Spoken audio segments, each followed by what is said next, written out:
Hello दोस्तों, तो हम लोग आज एनसीईआरटी 9th क्लास का चैप्टर 3 का सेकंड पार्ट करने वाले हैं। फर्स्ट पार्ट ऑलरेडी हम लोग अपलोड कर दिए थे जो परमाणु और अणु से संबंधित था। सबसे पहले हम लोग इसमें देखेंगे चैप्टर 1 में, चैप्टर 2 में, चैप्टर 3 में क्या क्या हम लोग पढ़ें। थोड़ा सा रिलेट कीजिएगा आप इसको। सबसे पहले फर्स्ट चैप्टर में हम लोग पढ़ें पदार्थ। पदार्थ जनरली क्या होता है उसके बारे में हम लोग पढ़ें। पदार्थ होता क्या है फर्स्ट ऑफ ऑल ये पढ़ें। पदार्थ में अगर इसका एक पार्ट का बात करें, आप एक पार्ट यहाँ एक लें, इसको बोलेंगे एटम, परमाणु। परमाणु बोले और परमाणु, ये परमाणु को आप ये अगर ये एक परमाणु, ये दो परमाणु है, ये है, और इसको आप मिला दिए तो इसको मिलके दो या दो से अधिक परमाणु को मिलकर बना किया अणु। आपको ऐसे रिलेट करके ध्यान देके आपको रखना होगा चीज़ें।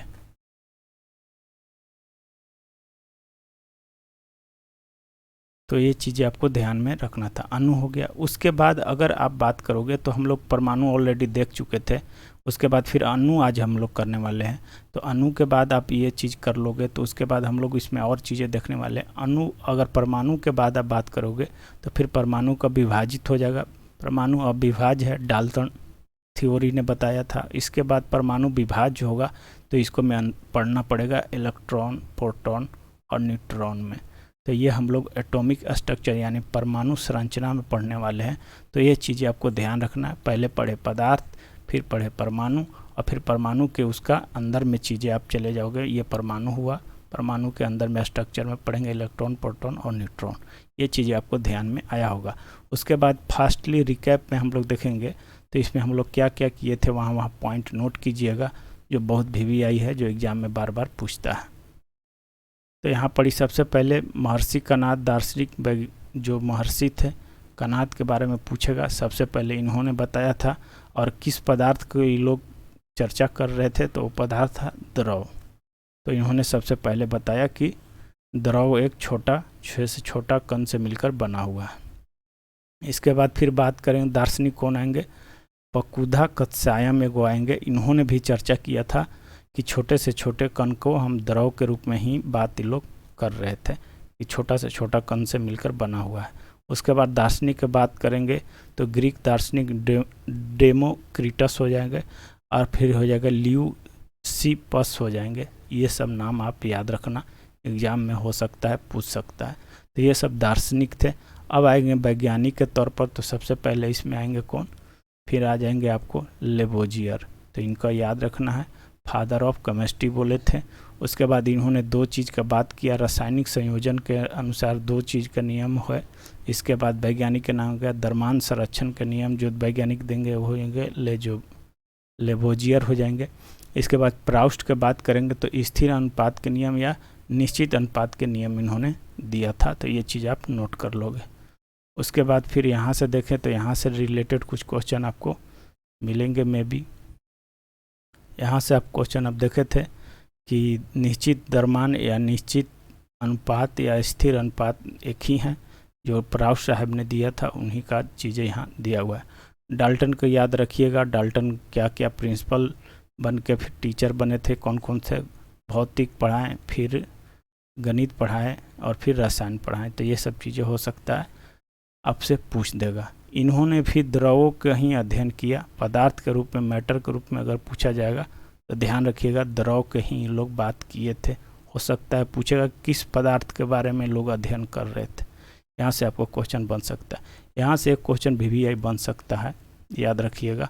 द्रव्यमान संरक्षण के नियम में के अनुसार किसी भी रासायनिक अभिक्रिया में द्रव्यमान ना तो सृजन होता है और ना ही विनाश होता है। जैसे आपको बताए थे X, मान ली कि एक एलिमेंट है, एक Y है, और इससे मिलके बना Z।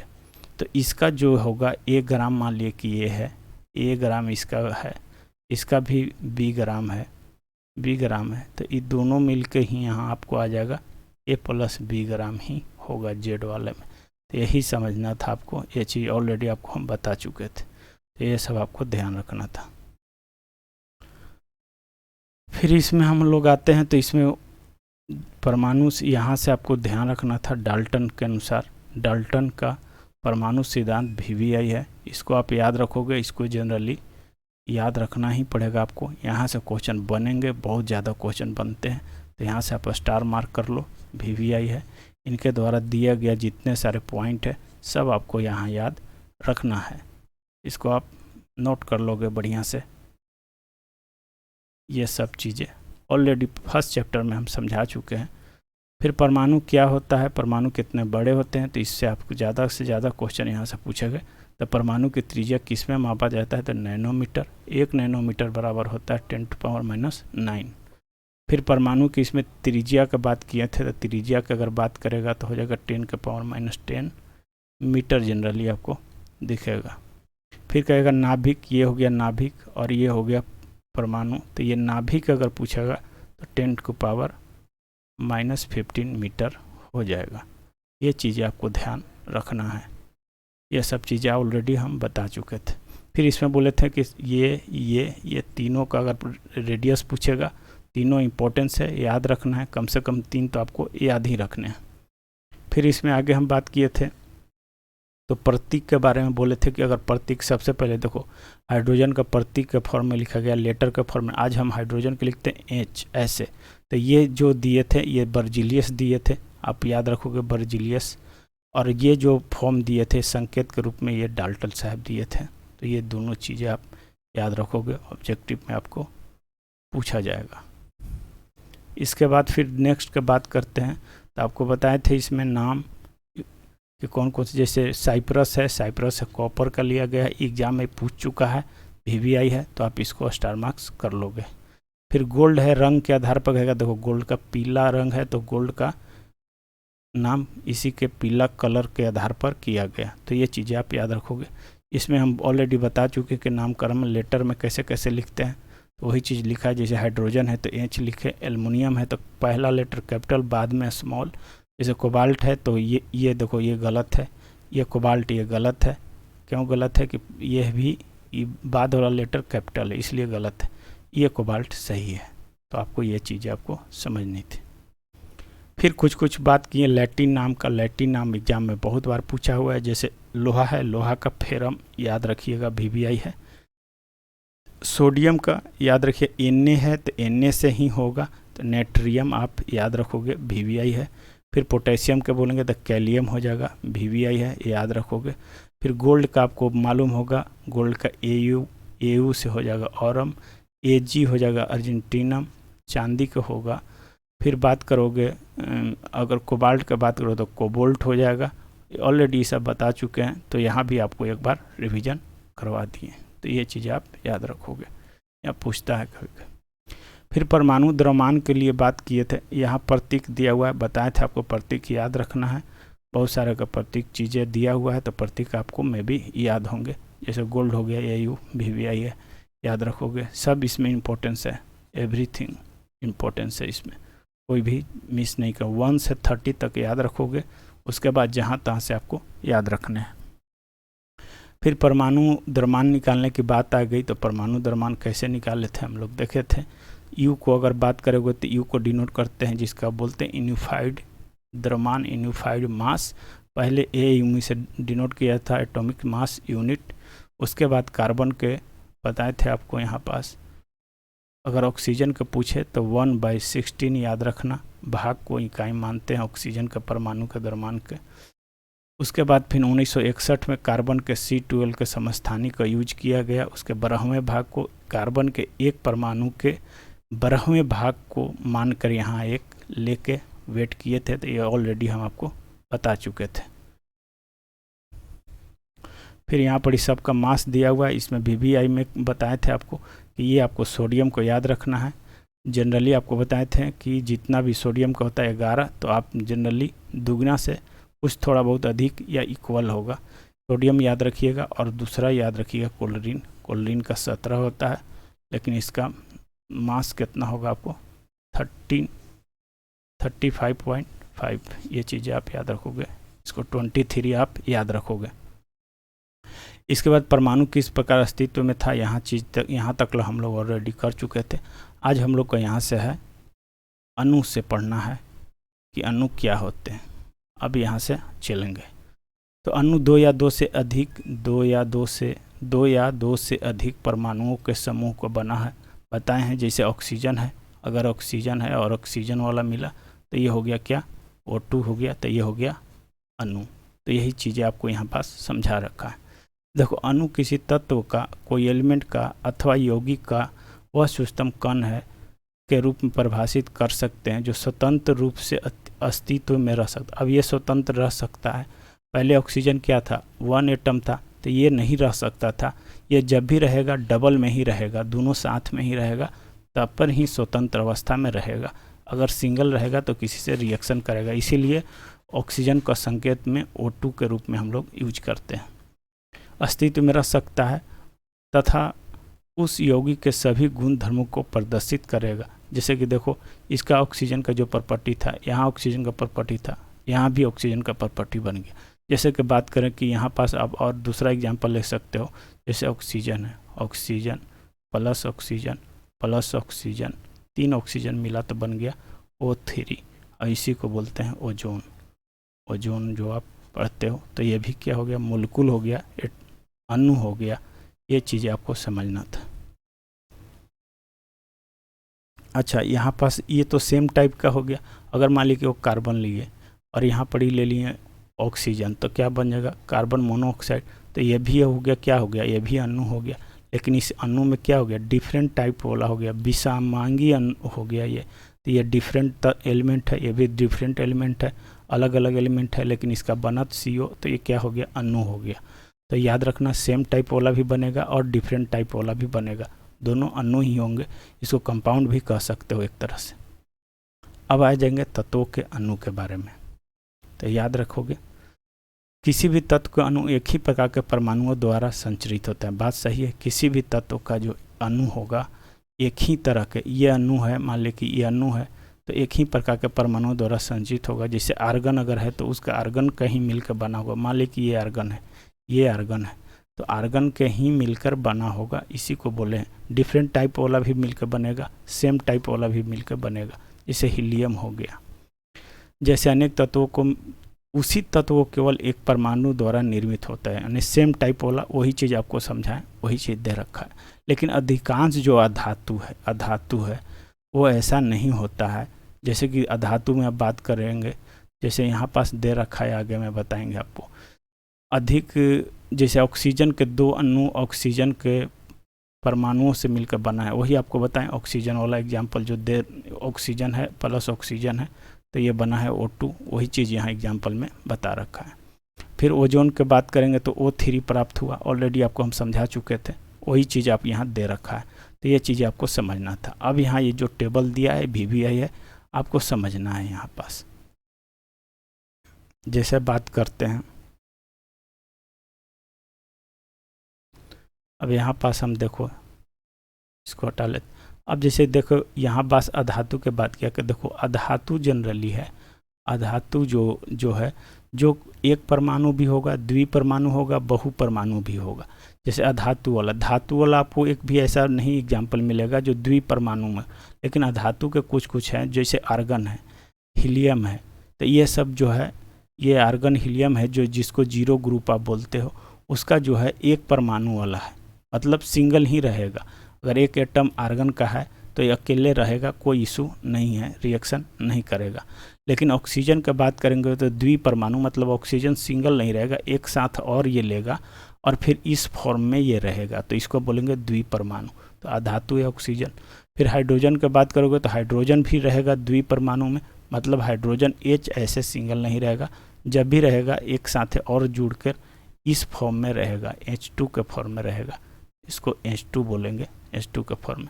नाइट्रोजन भी रहेगा, N2 के फॉर्म में रहेगा। क्लोरीन भी रहेगा, Cl2 के फॉर्म में। फास्फोरस है, P4 है, तो phosphorus P plus P plus P plus P, यानी 4 गो फास्फोरस मिल के ही रह सकता है, अकेले नहीं रहेगा। अकेले रहेगा तो किसी के साथ रिएक्शन कर लेगा, तो स्टेबल नहीं होगा, स्वतंत्र। अब ये स्वतंत्र हो गया, तो इसका एटम स्वतंत्र नहीं हुआ, लेकिन इसका अणु स्वतंत्र हो गया, स्वतंत्र अवस्था में ये है अवेलेबल। सल्फर के बात करेंगे तो इसको रिप्रेजेंट करते हैं S8 से, इसका तो और ज़्यादा हो गया, इसका मतलब 8 गो सल्फर मिलके ही रह सकता है तो इसको बोलेंगे बहुपरमाणु। 4 वाला का है तो 4 चतुर्थ परमाणु। तो ये पूछेगा किसका, मैं 4 ऑप्शन दे देगा, पूछेगा किसका चतुर्थ परमाणु का है तो फास्फोरस का, किसका 8 परमाणु वाला है तो ये याद रखना सल्फर का।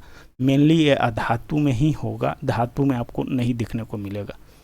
अब जैसे मैं आगे में अब आते हैं, जैसे बात करते हैं यहाँ से, अब कलर चेंज कर लेते थोड़ा।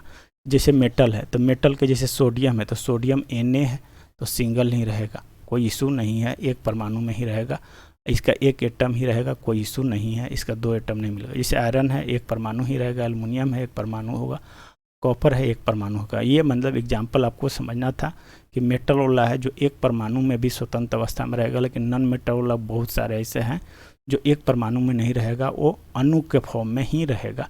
तो ये सब आपको एग्जाम्पल भी था, आपको याद रखने हैं।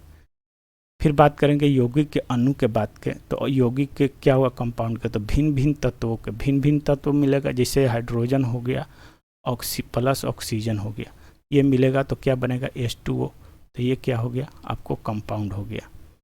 भिन्न भिन्न तत्वों को एक निश्चित रेशियो में मिलाओगे, निश्चित रेशियो फिक्स्ड रेशियो अनुपात में मिलाओगे तो यौगिक के अणु निर्मित होते हैं। अब जैसे जल बनाना है, जल बनाना है तो क्या जल का फिक्स रेशियो में लोगे तभी जल बनेगा। ऐसा नहीं कि यहाँ देखो हाइड्रोजन का है तो हाइड्रोजन 2 है और ऑक्सीजन 1 है, यानी हाइड्रोजन के 2 परमाणु लिए और इसका ऑक्सीजन का 1 लिए तभी जल बनेगा। ऐसा नहीं कि हाइड्रोजन को जितना मान लीजिए हाइड्रोजन 8 ले लिए, ऑक्सीजन 1 लिए, तो इस फॉर्म में ये जल नहीं बनेगा, कुछ दूसरा कंपाउंड बन जाएगा लेकिन जल नहीं बनेगा। इसीलिए इसको फिक्स रेशियो में ही आपको लेना पड़ेगा, घटाइएगा बढ़ाइएगा तो जल नहीं बनेगा, कुछ दूसरा चीज़ बनेगा। यही चीज़ आपको मेनली मोटा मोटी समझना था यहाँ से। इसके बाद जैसे कि बात यहाँ कंपाउंड दिया, जैसे जल है तो जल में हाइड्रोजन और ऑक्सीजन का अनुपात होता है 1:8, 1:8 में ही लेंगे। जैसे यहाँ पास हाइड्रोजन है, 2 हाइड्रोजन लिए प्लस ऑक्सीजन लिए और यहाँ पर ही बन गया H2O। यहाँ 2 के लिए देखो इधर हाइड्रोजन 2 है तो बैलेंस भी हो गया। अब यहाँ पर सब निकालोगे, हाइड्रोजन का कितना होता है, अब निकालोगे तो 2 होगा, इसका निकालोगे तो कितना होगा 16 होता है। तो अगर रेशियो निकालोगे तो 1:8 आपको कैंसिल होके आ जाएगा। तो इसका द्रव्यमान का अनुपात कितना हो 1:8। अब अमोनिया है तो अमोनिया का फार्मूला क्या आता है NH3 होता है, NH3। तो नाइट्रोजन का कितना होगा 14, हाइड्रोजन कितना होगा 3, तो 14:3 द्रव्यमान का आपको दे रखा है। तो आपको एटॉमिक नंबर एटॉमिक मास दोनों चीज़ें याद रहेंगे, फिर तभी आपको ये चीज़ें निकाल पाओगे। कार्बन डाइऑक्साइड है, कार्बन डाइऑक्साइड का निकालो खुद से करो तो कार्बन का कितना हो जाएगा 12 हो जाएगा और ऑक्सीजन का कितना हो जाएगा 2 ऑक्सीजन है, एक ऑक्सीजन कितना होता है 16 और 2 ऑक्सीजन का हो जाएगा 32, तो 12:32। तो इसको कैंसिल करोगे तो 3 चौका 12 हो जाएगा और 8 चौका 32 हो जाएगा, 3:8 हो जाएगा। देखो 3:8 है, तो आप ऐसे निकाल कर इसको समझ सकते हो चीज़ें। वही यहाँ दे रखा है। अब यहाँ पास एक जल के यहाँ बारे में दे रखा है तो देखोगे अब समझोगे। ये जल है, ये जल का है, देखो जल अणु लिया है। अब इसको मैं बात किया है द्रव्यमान अनुपात को, तो द्रव्यमान अनुपात का अभी जल का निकाले 1:8 होगा। अब कहता है परमाणु द्रव्यमान के बारे में, तो परमाणु द्रव्यमान अगर निकालोगे, ये तो द्रव्यमान का अनुपात है, लेकिन अगर इसी को हम निकालेंगे तो जैसे हाइड्रोजन है और ये ऑक्सीजन है, तो हाइड्रोजन के निकालोगे तो हाइड्रोजन कितना होगा 1 होगा और ऑक्सीजन के निकालोगे तो कितना होगा, ऑक्सीजन का द्रव्यमान अगर द्रव्यमान के खाली बात कर रहा है परमाणु द्रव्यमान के, तो कितना हो जाएगा 16 हो जाएगा। तो ये 1:16 होगा। ये दोनों का रेशियो निकालोगे तो ये 1/2 हो जाएगा, तो इसी का 2 सरलतम अनुपात 2:1 हो जाएगा। जैसे मान लीजिए कि 1:1.5 है, तो अभी 2 से मल्टीपल करोगे तो यहाँ 2 हो जाएगा, इधर 1 हो जाएगा। वही चीज़ यहाँ दे रखा है। जैसे देखो यहाँ जल के अणु में प्रयुक्त परमाणुओं की संख्या कितना होगा, जैसे जल है H2O है, तो हाइड्रोजन कितना है 2 है, ऑक्सीजन कितना है 1 है, तो 2:1 हो जाएगा परमाणु की संख्या। ये चीज़ें यही दे रखा है यहाँ पास, यही चीज़ समझना था। अब हम बात करेंगे आयन। आयन होता क्या है, तो देखो धातु अधातु के यौगिक आवेशित कणों के बने होते हैं। इन आवेशित कणों को आयन कहते हैं, मतलब जो चार्ज होता है उस पर उसी को आयन कहते हैं। अब इसमें चीज़ें याद रखना है आपको कि जैसे कि यहाँ कहा कि आयन एक आवेशित परमाणु तथा परमाणुओं का एक ऐसा समूह होता है जिस पर नेट आवेश विद्यमान होता है। एक देखो नेट आवेश का मतलब एक होता है जैसे ग्रॉस होता है, ग्रॉस मतलब ओवरऑल, एक नेट होता है मतलब नेट मतलब एक्चुअल कितना है, तो उसी को बोलता है नेट आवेश। ठीक है, ओवरऑल आवेश ग्रॉस ज़्यादा हो सकता है लेकिन नेट एकदम एक्चुअल होगा, जो एक्यूरेट होगा, वही चीज़ का बात यहाँ कर रहा है। नेट आवेश विद्यमान होते हैं। अब आगे देखते हैं इसमें क्या क्या बता रखा है। यहाँ पास चीज़ें, एक चीज़ आप याद रखोगे, यहाँ से इम्पोर्टेंस है, यहाँ पास ध्यान दोगे। जैसे ऋण आवेश को हम लोग बोलते हैं एनायन। अब इसको कैसे याद रखोगे, यहाँ चीज़ें भूल जाओगे तो देखो आप ऐसे याद रखना, निगेटिव है, निगेटिव लिखोगे इंग्लिश में निगेटिव, और निगेटिव में यहाँ ए है तो ये हो गया आपको एनायन। अब बात करें पॉजिटिव है, पॉजिटिव लिखोगे, पॉजिटिव है तो आप एक याद रखोगे निगेटिव वाला, बाकी दूसरा पॉजिटिव वाला है। तो पॉजिटिव में देखो कहीं पास है, कहीं पास ए है, नहीं है, कहीं ए नहीं है, तो ये होगा कैटायन। ऐसे करके आप याद रखोगे। अगर भूलते हो, कंफ्यूज होते हो तो ऐसे चीज़ें याद रखोगे कि निगेटिव वाला कैनायन और यहाँ कैटायन। ये भी एग्जाम में पूछता है तो आप याद रखोगे, ए से आपको दिमाग में बैठा रहेगा। अब जैसे कि यहाँ सोडियम क्लोराइड लिया है, सोडियम क्लोराइड माने साधारण नमक की बात कर रहा है, तो इसको मैं देखो सोडियम है तो सोडियम क्या है जी, सोडियम क्या है, मेटल है, क्लोरीन क्या है, अधातु है। तो इसके बाद इस पॉजिटिव रहेगा धातु वाला, ये चीज़ बताएंगे आपको। यहाँ पास क्या रहेगा, निगेटिव रहेगा। ये इसको एक दे देगा तो ये पॉजिटिव हो जाएगा, ये ले लेगा तो एक निगेटिव हो जाएगा। मतलब कि जो पैसा दिया वो हो जाएगा पॉजिटिव में, जो पैसा लिया वो हो गया ऋण। तो ये चीज़ें दोनों आपस में करके NaCl बना लेता है। एक मेटल है, दूसरा नॉन मेटल है, ये बात आप ध्यान रखिएगा। इसके बाद बात कर रहे हैं आगे हम देखें तो ये एक और सारणी दे रखा है। यहाँ पास हम समझते हैं क्या सारणी में क्या दे रखा है। जैसे कैल्शियम ऑक्साइड है तो देखो कैल्शियम ऑक्साइड क्या हो गया, जैसे कैल्शियम ऑक्साइड की बात करें तो CaO हो गया। अब देखो कैल्शियम ऑक्साइड का इसमें कर द्रव्यमान का अनुपात, तो कैल्शियम का कितना होगा, कैल्शियम का होगा 40, 20 दूनी 40, और इसका कितना हो जाएगा 16। अभी दोनों का रेशियो निकालोगे तो 8 × 5 = 40 और 8 दूनी 16 आ जाएगा। ये चीज़, यही चीज़ यहाँ द्रव्यमान का हो सकता है एग्जाम में ये भी दे आपको। जैसे मैग्नीशियम सल्फाइड है तो मैग्नीशियम सल्फाइड को क्या, मैग्नीशियम को लेंगे, सल्फर को लेंगे। मैग्नीशियम का कितना होगा 24 होगा, 24 इसका होगा 12 दूनी 24, और सल्फर का 16 दूनी 32 होगा।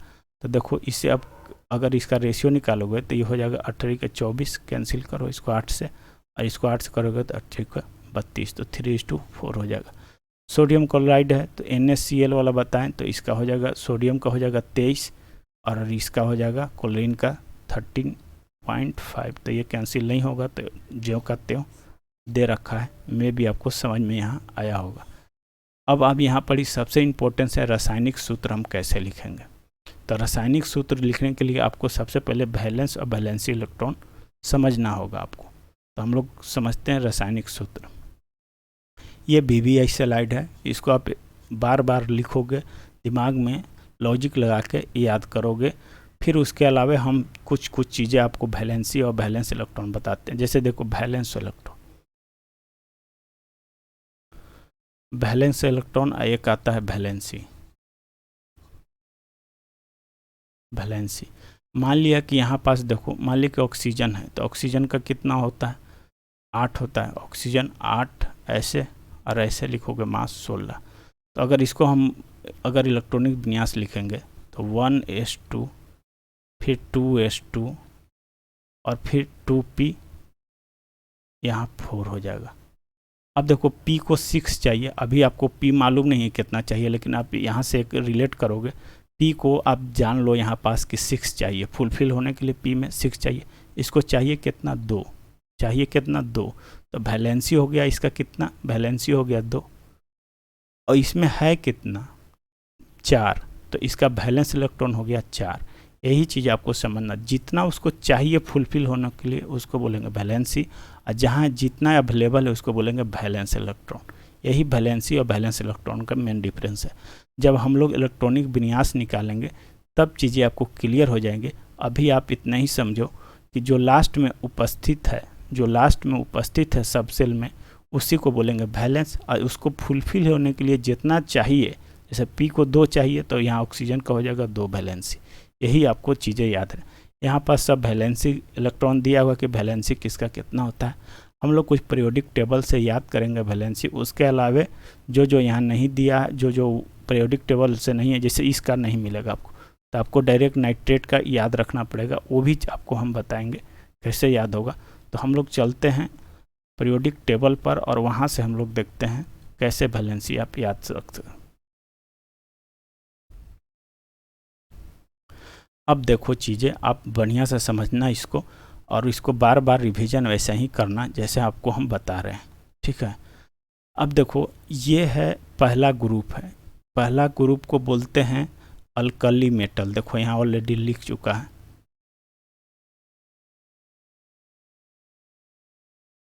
यहाँ ऑलरेडी लिख चुका है, इसको हम इरेज कर दे रहे हैं। ऑलरेडी लिखे अल्कली मेटल, तो ये अल्कली मेटल है, ठीक है। तो अल्कली मेटल है, ये आपको पहला ग्रुप याद रखना है, अल्कली मेटल है। दूसरा का बात करें तो अल्कली अर्थ मेटल है, इसको अर्थ मेटल बोलते हैं दूसरा ग्रुप के। ये चीज़ें आपको याद रखना है, फर्स्ट ग्रुप सेकंड ग्रुप। फिर बात करेंगे इधर जितना सारा ग्रुप है, ये पी ब्लॉक का है, तो इसको में आप 0 ग्रुप भी कहते हैं, यह चीज़ याद रखना। और 18 वाला का भी बोलते हैं, ठीक है। 0 ग्रुप इसको बोलते हैं। निष्क्रिय गैस है, सब इसका फुलफिल है, सब के लास्ट में 8 है जो फुलफिल है। ये सिर्फ एगो हीलियम है जिसको में फुलफिल, इसका भी फुलफिल है लेकिन इसको में 8 नहीं है, बाकी सब में 8 वाला फुलफिल है। अब यहाँ पास करेंगे हाइलोजन, 17 वाला को बोलते हैं हाइलोजन, हाइलोजन ग्रुप बोलते हैं, 17 याद रखिएगा। अब चीज़ें कैसे याद रखोगे, यहाँ वैलेंसी की याद रखना है आपको कैसे, ये चीज़ें आप देखो।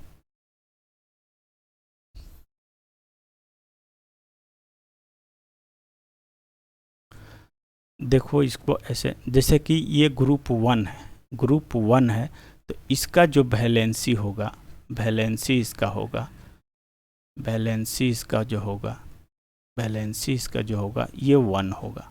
ग्रुप 1 है तो वैलेंसी कितना होगा 1। ये चीज़ें आप किसी का भी देखो, hydrogen, lithium, sodium, potassium, rubidium, caesium और फ्रांसियम, सब का वैलेंसी 1 है। ग्रुप 1 है तो वैलेंसी 1 है, आपको ऐसे याद रखना है। ग्रुप 2 है तो ग्रुप 2 का जितना भी है वैलेंसी 2 है। कितना है, वैलेंसी 2 है। इसको याद कैसे रहोगे, है लीना, है लीना, लीना ये हो गया, लीना की रब से फरियाद, ऐसे करके याद रख सकते हो। दूसरा का कहेंगे तो कैसे याद रहेगा, दूसरा का याद रख सकते हो, बेटा मांगे कार स्कूटर, ऐसे बेटा मांगे कार स्कूटर बाप राजी, ऐसे करके याद रख सकते हो। कुछ भी अपना लॉजिक लगा लो, लेकिन आपको ये दोनों ग्रुप याद रखने। इसका वैलेंसी 1 होगा, इसका वैलेंसी 2 होगा। अब यहाँ का इसका वैलेंसी 0 होगा क्योंकि ये फुलफिल है, तो इसका वैलेंसी 0 होगा। इसका हेलोजन वाला का वैलेंसी 1 होगा। अब हम इधर से आ रहे हैं, इसका 1 होगा, इसका वाला के जितना ये सारा ग्रुप है इसका वैलेंसी कितना होगा 2 होगा।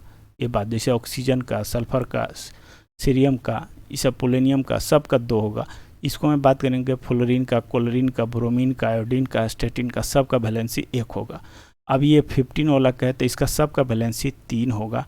सब याद रखना है आपको, नाइट्रोजन, फास्फोरस, ये चीज़ें तो याद रखना है। यहाँ से 2 याद रहेंगे, ये भी आपको 2 याद, इसका तो सब याद रहेगा आपको।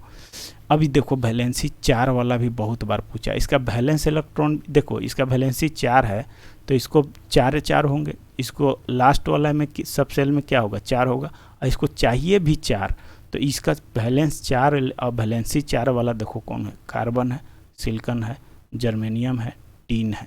टीन का संख्या कितना होता है 50। आप ऐसे याद रख सकते हो कि आईपीएल में 50 रन कोई मार दिया तो टीन मार दिया, आप ऐसे करके याद रखोगे।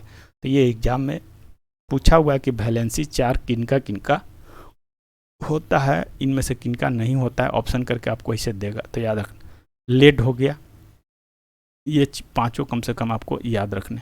इतना वैलेंसी इससे आपको याद रखना है, पहला ग्रुप, दूसरा ग्रुप, बाकी इधर सारे ग्रुप को। अब बार बार देखोगे आपको वैलेंसी याद हो जाएंगे, इसका एलिमेंट याद हो जाएगा सबका, तो आपको याद हो जाएंगे वैलेंसी। तो अब आपको ज़्यादा आसान पड़ेंगे। में भी आपको समझ में आया होगा। अब आते हैं हम लोग अपने मेन मुद्दे पर। अब यहाँ देखो सोडियम का बताएं 1 होगा वैलेंसी, तो +1 लिखा है। पोटेशियम का है तो आपको पोटेशियम बताए थे 1 होगा। सिल्वर का 1 होगा और कॉपर का यहाँ है 1 होगा। 1 वाला ऑलरेडी पहले से ये दे रखा है। फिर मैग्नीशियम की बात करें 2 होगा बताए थे। कैल्शियम का 2 होगा, जिंक का 2 होगा। अब आयरन का है 2 होगा, कॉपर का होगा 2 और एल्युमिनियम है जिसका होगा 3। और आयरन का 2 गो होता है, याद रखिएगा आयरन का, कहीं आयरन का वैलेंसी 3 होगा, कभी आयरन का वैलेंसी 2 होगा। इसका अलग एक मतलब अलग प्रॉपर्टी है। 24 के बाद 24 क्रोमियम के बाद है ना, क्रोमियम से चीज़ें बदलना चालू हो जाता है, क्योंकि उसको में डी ग्रुप आ जाता है तो उसके बाद चीज़ें बदल लगता है। इसीलिए लोहा का वैलेंसी 2 और 3 दोनों होगा, याद रखिएगा। H+ है, ये VBI है, इधर आप सब VBI समझो। H+ है तो इसको हाइड्रोजन का वैलेंसी 1 होगा। हाइड्राइड है, ये चीज़ें आप याद रखोगे, बार बार याद रखोगे, याद ही रखना पड़ेगा, इसका कोई उपाय है नहीं। तो हाइड्राइड का आपको H- होगा, ये चीज़ें आप ध्यान रखोगे, VBI है। क्लोरीन का, ब्रोमीन का, आयोडीन का, एस्टेटिन का, जितना सबका बताएं सबका वैलेंसी 1 होता है। ऑक्सीजन का 2 होता है, सल्फर या सल्फाइड का 2 होता है। नाइट्राइड का बात करेंगे तो ये आपको याद रखना है, डायरेक्ट याद रखोगे, 2-3 बार याद रखोगे तो N का पावर -3 होगा। ठीक है, नाइट्रोजन का बताए थे 3 तो इसका भी हो जाएगा 3, ये चीज़ याद रखना। अमोनियम है, देखो अमोनिया है, एगो अमोनिया होता है NH3, इसको बोलते हैं अमोनिया, इसको बोलते हैं अमोनियम। तो NH4 हो जाएगा, वैलेंसी इसका एगो है तो वैलेंसी H+1 है तो वैलेंसी 1 होगा। अब देखो यहाँ हाइड्रोजन था +1, हाइड्राइड था -1, यहाँ हाइड्रा ऑक्साइड है, मतलब ऑक्सीजन और हाइड्रोजन दोनों है तो OH- होगा, याद रखिए। जैसे अब इसको से कैसे बनाओगे, देखिए देखो कैल्शियम है और ऑक्सीजन है, कैल्शियम हाइड्रोक्साइड है, तो कैल्शियम हाइड्रोक्साइड के कैसे लिखोगे फार्मूला, तो कैल्शियम का वैलेंसी कितना होता है 2 और इसका कितना हो जाएगा, इसका हो जाएगा 1। तो अब इसको इधर से ऐसे करोगे, इधर से क्रॉस करोगे तो कैसे होगा, कैल्शियम OH और यहाँ पास हो जाएगा आपको कैल्शियम OH हो गया। अब देखो कैल्शियम पास 1 गया तो 1 तो लिखेंगे नहीं, और OH के पास 2 गया तो यहाँ हो गया 2। तो ऐसे कैल्शियम हाइड्रोक्साइड का फार्मूला ये सही है। आपको जब तक वैलेंसी याद नहीं रहेगा आप नहीं लिख पाओगे। नाइट्रेट का बोलेंगे NO3 है, -1 होता है। जैसे पोटेशियम नाइट्रेट लिखना है, पोटेशियम नाइट्रेट लिखना है तो पोटेशियम का वैलेंसी कितना है जी 1 है, और नाइट्रेट का वैलेंसी कितना है 1 है, इसीलिए पोटेशियम नाइट्रेट KNO3 सही फार्मूला मेरा है। ऐसे चीज़ें आपको देगा। कार्बोनेट के कहेगा, हाइड्रोजन कार्बोनेट के कहेगा, ये दोनों एक साथ है तो HCO3 का -1 यानी वैलेंसी इसका 1 होगा। कार्बोनेट के कहेगा, कार्बोनेट के कैसे याद रहेगा, तो देखो कैल्शियम कार्बोनेट है CaCO3 ऐसे लिखते हो, कैल्शियम कार्बोनेट आपको याद होगा। तो कैल्शियम का वैलेंसी कितना है 2 है, और कार्बोनेट का भी वैलेंसी कितना है 2 है, इसीलिए यहाँ भी 2 यहाँ भी 2, और दोनों को कैंसिल कर दिए तो कुछ भी नहीं लिखते हैं। तो इसीलिए कैल्शियम कार्बोनेट का फार्मूला ये है, सही है। ये चीज़ें आपको समझना था। सल्फाइड की बात करेंगे तो सल्फाइड का SO3 होगा, इसका वैलेंसी -2 होता है, याद रखना। सल्फेट का बात करेंगे तो SO4, जैसे कि बात करते हैं हाइड्रोजन सल्फेट H2SO4 आप ऐसे लिखते हो ना, तो हाइड्रोजन का वैलेंसी कितना होगा 1 होगा, और इसका वैलेंसी कितना होगा 2 होगा, और 2 वाला इधर जाएगा तो देखो हाइड्रोजन पर 2 आ गया, और इधर 1 जाएगा तो 1 लिखेंगे नहीं, तो H2SO4 ऐसे लिखाता है। ये चीज़ें आपको ध्यान रखनी थी, ठीक है। तो यही सब चीज़ें हैं, आपको ध्यान रखना था, समझना था। यही चीज़ ऑलरेडी एग्जाम्पल में ये दे रखा है, तो ये चीज़ें आपको समझना था, बुझना था। अब देखो इसको है कुछ फार्मूला आपको पहले से याद होगा तो उससे भी आप निकाल, जैसे ये फॉस्फेट है तो हम फॉस्फेट को कैसे लिखते हैं, कैल्शियम फॉस्फेट PO4। तो इसका फॉस्फेट का वैलेंसी कितना हो गया 3, इसका वैलेंसी कितना हो गया 3, और इसका वैलेंसी कितना हो गया 2 है ना, तो इसका वैलेंसी 2 हो गया। तो कैल्शियम फॉस्फेट लिखोगे तो कैसे लिखोगे और PO4 का CA3PO4 का होल 2, ऐसे आप लिखोगे चीज़ें। तो कैल्शियम फॉस्फेट का ये आपको चीज़ें आपको याद रखना है। ये सही फार्मूला है, ये सही फार्मूला, ऐसे ही आपको फार्मूला बनाना है। तो मैं भी आपको बैलेंसी याद हो गया, नहीं याद होगा तो पेपर पर लिखिए, 2 बार 3 बार लिखिए, चीज़ें आपको याद हो जाएंगे।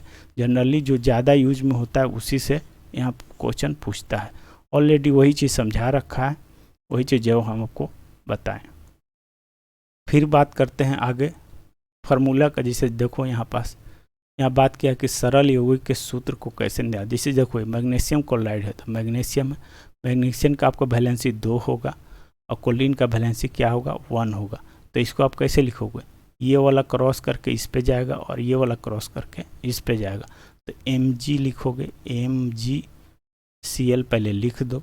अब इसके बाद ये वाला वैलेंसी इधर जाएगा तो मैग्नीशियम क्लोराइड ऐसे देखो यहाँ ऑलरेडी लिख रखा। तो यही चीज़ आपको समझना था। जैसे आप बात करो एल्युमिनियम का, एल्युमिनियम ऑक्साइड है तो देखो एल्युमिनियम का वैलेंसी 3 होता है, ऑक्सीजन का वैलेंसी 2 होता है। अब ये इस पे जाएगा और ये इस पे जाएगा, तो एल्युमिनियम के लेंगे तो Al2 हो जाएगा, O3 आपका हो जाएगा। यही चीज़ समझा रखा है जो आपको हम बताएं, ऐसी सबका निकालोगे। जैसे देखो कैल्शियम ऑक्साइड है तो कैल्शियम का वैलेंसी 2, ऑक्सीजन का वैलेंसी 2, तो ये दोनों कैंसिल। न्यूनतम अनुपात, न्यूनतम रेशियो में लिखते हैं तो यहाँ 1:1 हो जाएगा। तो इसका कैल्शियम ऑक्साइड को CaO लिख देंगे। देखो कैल्शियम ऑक्साइड का देखो यहाँ पास ऑलरेडी लिखा, लेकिन बाद में फिर देखो इस सूत्र को सरलतम रूप में लिखा तो कैल्शियम ऑक्साइड ऐसे लिखाता है। चीज़ें आपको ध्यान में याद रहेंगे। अब यहाँ पास देखो यही सब बना रखा है, आप खुद से भी देख सकते हो। जैसे हाइड्रोजन सल्फाइड है तो हाइड्रोजन का वैलेंसी 1 हो गया और सल्फाइड का 2 हो गया, तो आपको H2S बन गया। CCl है तो देखो क्लोरीन का वैलेंसी 1 हो गया और कार्बन का वैलेंसी आपको बताए थे 4 वाला, तो इसको CCl4 हो जाएगा। कार्बन टेट्राक्लोराइड इसको बोलते हैं। देखो सोडियम है और नाइट्रेट है तो नाइट्रेट वाला का वैलेंसी 1 होगा और सोडियम का वैलेंसी 1 होगा, तो सोडियम नाइट्रेट ये आपको हो जाएगा। इसे potassium nitrate KNO3 potassium nitrate, तो पोटेशियम का वैलेंसी कितना था, पोटेशियम का वैलेंसी 2 था और इसका वैलेंसी कितना था, पोटेशियम का वैलेंसी 1 होगा और इसका वैलेंसी कितना होगा, 1 होगा। तो फिर आपका हो जाएगा पोटेशियम नाइट्रेट।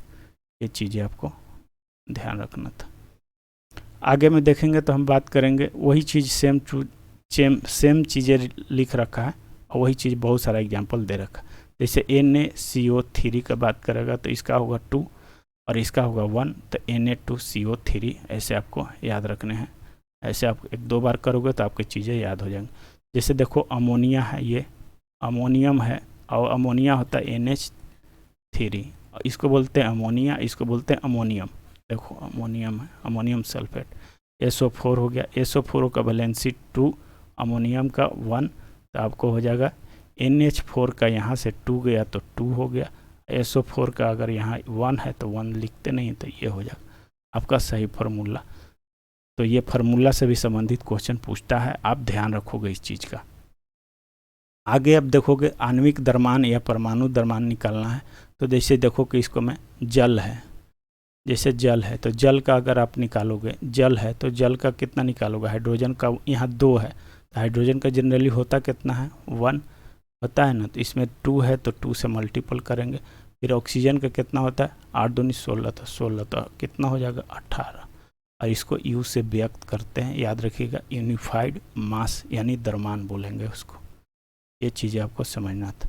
वही चीज़ यहाँ पास निकाल के दे रखा है, देखो आपको ऑलरेडी पहले से ही दे रखा 18 U लिखेंगे, 18 यहाँ U कर लेंगे यूनिफाइड मास, या इसी को अगर ये नहीं लिख सकते तो कभी ऐसे देगा 18 AMU देगा, एटॉमिक मास यूनिट, ऐसे करके आपको देगा। चीज़ें आपको ऐसे ही समझना है। जैसे HNO3 है, ठीक है ना, HNO3 है तो इसको कैसे निकालोगे, हाइड्रोजन का कितना होगा, HNO3 है। अब इसको आप निकालोगे तो हाइड्रोजन का 1 हो जाएगा, नाइट्रोजन का करेंगे तो 7 दूनी 14 होगा, और 16 है इसका, और 3 है तो 16 में 3 से मल्टीपल कर दोगे तो 16 3 48, सबको ऐड कर दो आपस में तो आपको आ जाएंगे। देखो ये 1 है, 16 है और 14 है, तो 16 को 3 से यहाँ मल्टीपल किया होगा, देखो किया है। इसको मैं नहीं किया, यहाँ 63U हो जाएगा। यही चीज़ समझा रखा है। फिर सूत्र इकाई द्रव्यमान है, सूत्र इकाई द्रव्यमान यही है, इसको में यही है, इसमें अंतर केवल इतना होता है कि यहाँ पर हम उस पदार्थ के लिए सूत्र इकाई का प्रयोग करते हैं। जैसे कैल्शियम क्लोराइड है, तो कैल्शियम का कितना हो जाएगा, 20 दूनी 40। इसका क्लोरीन का कितना हो जाएगा, तो एक क्लोरीन का होगा 35.5, और 2 क्लोरीन है तो 2 से मल्टीपल कर दो और सबको ऐड कर दो, यही चीज़ होगा। 40 यूनिट हो गया, यहाँ 40U, और यहाँ 35U हो गया, और इसमें 2 से मल्टीपल देखो यहाँ किया और सबको ऐड किया तो हो जाएगा 101U यूनिफाइड मास। यही चीज़ आपको बता रखा है। बाकी यहाँ आओ सीखे में था, एक चीज़ और आपको मिस कर गया इसमें, वो चीज़ आपको हम बता दे रहे हैं। कहाँ मिस किया वो देख रहा हूँ मैं, इसमें हमने कहाँ मिस किया वो पॉइंट।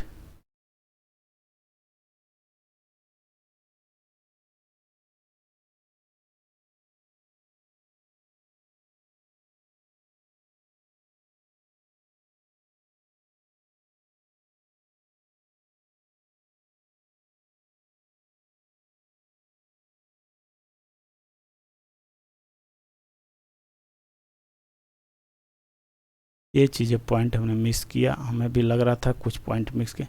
एक आता है परमाणुता, एटोमिसिटी,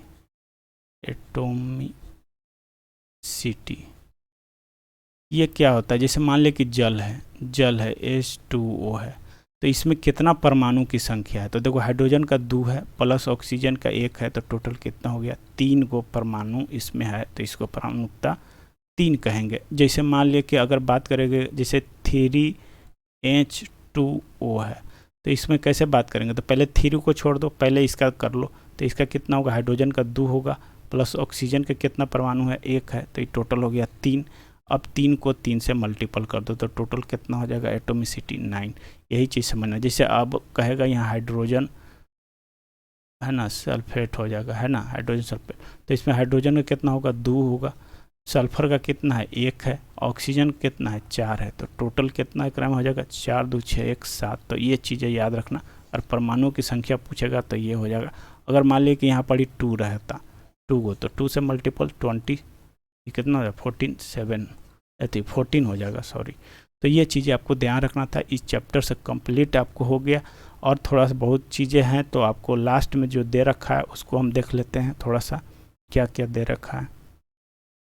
इसको में देखोगे तो आप चीज़ें देखो, वही चीज़ हमने जो क्या अध्ययन किया, देखो यहाँ पास आपके लिख रखा है। जैसे जिंक है, जिंक का कितना होता है, 65 होता है, सोडियम का आपको ऑलरेडी, पोटेशियम का 39 होगा, ठीक है ना, पोटेशियम का कितना होता है, 19 दूनी 38, 39, एक ज़्यादा होगा, कार्बन का 12U होगा, ऑक्सीजन का 16U होगा।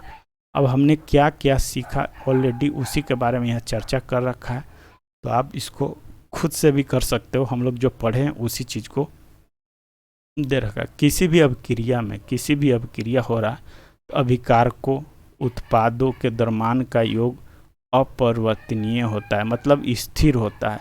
जो हम लोग पढ़े थे कि अपरिवर्तनीय स्थिर होता है, उसी को बोलेंगे द्रव्यमान संरक्षण का नियम। यही चीज़ दे रखा है, तो ये VVI है, चीज़ें आपको याद रखना है। एक शुद्ध रासायनिक यौगिक में तत्व हमेशा द्रव्यमान के निश्चित अनुपात में विद्यमान रहता है। तत्व हमेशा, जैसे जल है H2O है, तो जल इसको हमेशा एक निश्चित अनुपात में कि 2 हाइड्रोजन लेना है और 1 आपको ऑक्सीजन लेना है। तो ये चीज़ें आपको फिक्स रेशियो में है, तभी वाटर बनेगा। वही चीज़ यहाँ बता रखा, इसी को बोलते हैं निश्चित अनुपात का नियम, ठीक है। जैसे द्रव्यमान की बात करेगा तो द्रव्यमान की आप बात करोगे तो जैसे हाइड्रोजन वाला, जल वाला, और द्रव्यमान की बात करें तो रेशियो निकाले को 1:8 रेशियो में द्रव्यमान लोगे तभी बनेगा। और अगर तत्व के बात करें, एटम परमाणु के बात करें, तो परमाणु इसका हाइड्रोजन का 2 लोगे, ऑक्सीजन का 1 लोगे, और द्रव्यमान का बात करेगा तो 1:8 में है। ये चीज़ आपको समझना था।